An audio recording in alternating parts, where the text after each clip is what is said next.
Let's go! So I am so excited to talk about Derek Stingley Jr. today.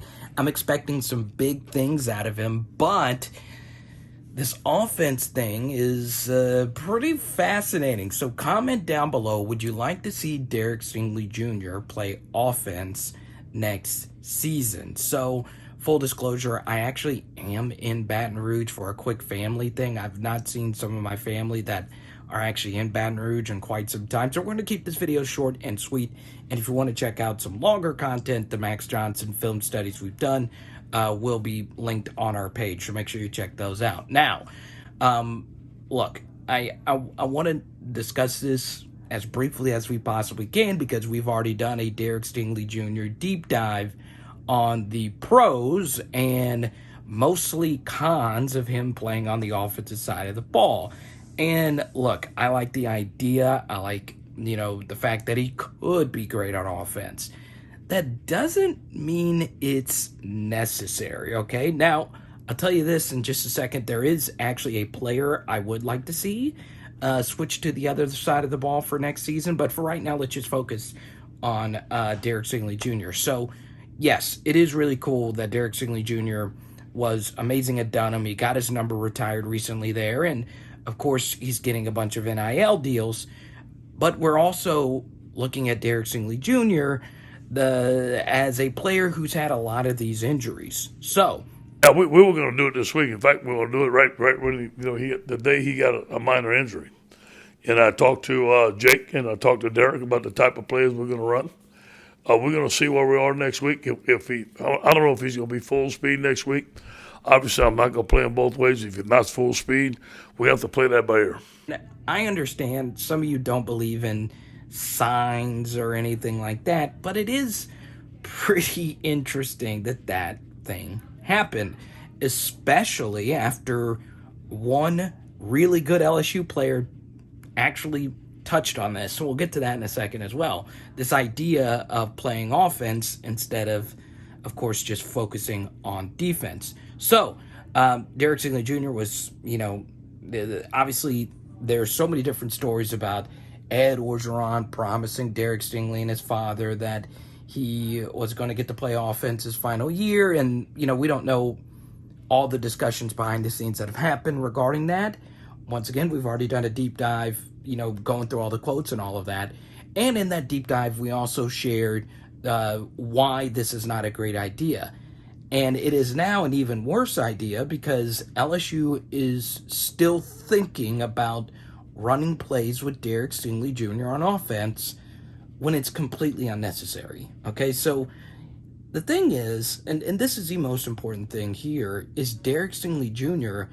has been very hurt. Last year, it wasn't just the fact that he was injured, is that he had a wide variety of injuries, and he never really was fully 100%. I mean, obviously that first game, he had the weird hospitalization less than 24 hours before the game. Then he had the ankle injury against Missouri where he stepped on the yard marker. He had it's reported that it was a potential concussion against Arkansas, which forced him to leave the game midway through. And, he missed the last two games, and now we have this injury.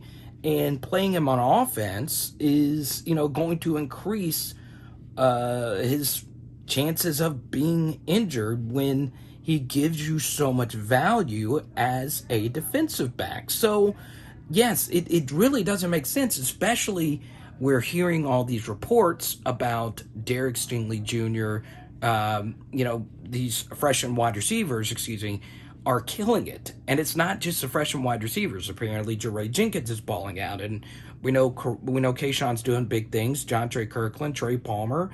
That wide receiver room is already loaded and taken care of. So, Derek Stingley Jr., who, it's not as if he's had, these crazy interception returns or punt returns. In fact, it's been the opposite. We've yet to really see him do anything unbelievably special with the ball in his hands anyway. So I don't understand the necessity of putting him on the offensive side of the ball. I can understand a trick play or two or a few snaps here or there, but, it's not this is not Champ Bailey in the late 90s. It's not necessary. There's plenty of really talented wide receivers on LSU's team that can handle the wide receiver position. So, none of this really makes any sense to me. This seems like an unnecessary risk. And let's just say, even if Derek Stingley Jr., was completely healthy, we don't even know if this is going to work. And it just seems like it's, of course, time to move on from this very thing. Now, I understand. I would like to see it. Derek Stingley Jr. is obviously a really talented athlete, and we would love to see him have the opportunity to play offense. But it's time for someone to step in and say, look, this is not good for really anyone involved. And obviously, this year is a dress rehearsal for Derek Stingley Jr. to go to the NFL and be special. And when he gets to the NFL, they're probably not going to ask him to play offense.